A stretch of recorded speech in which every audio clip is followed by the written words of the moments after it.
C'est très probablement ses toutes dernières universités d'été. Ému, Martine Aubry a lâché devant ses militants ce qui ressemblait fort à un au revoir en règle. Et puis je dis simplement les choses comme je les pense, comme toujours. Évidemment, on ne se refait pas. Je suis et je serai toujours une militante. Je n'ai qu'une chose à vous demander. Soyez militants plus que jamais. La première secrétaire du Parti socialiste finirait donc sur une belle image attendue depuis 10 ans. Organiser un rassemblement où tous les ténors du parti sont enfin au pouvoir, soit au gouvernement, soit à l'Assemblée nationale.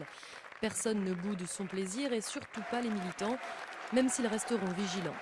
C'est plutôt agréable puisque d'habitude, justement, on réfléchit à des solutions alternatives parce qu'on est dans l'opposition et donc on ne peut pas les mettre en place. Alors que là, les solutions qu'on peut proposer, on sait qu'on va pouvoir les mettre en place et donc c'est motivant. Il ne s'est pas passé tant de choses que cela pendant ces 100 premiers jours. Donc là, il va y avoir une rentrée sociale dont on sait qu'elle va être chargée.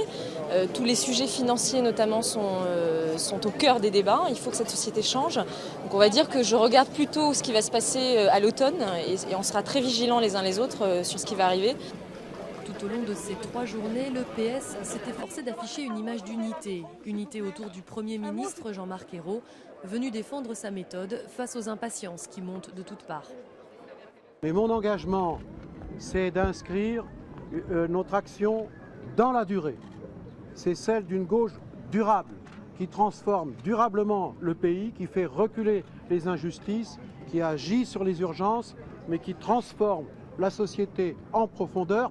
Et parmi les urgences, pour le gouvernement, il y a bien sûr l'épineuse question du coût des carburants. Sans même attendre la réunion en début de semaine avec la filière pétrolière, Pierre Moscovici a fait une promesse qui ne passe pas inaperçue.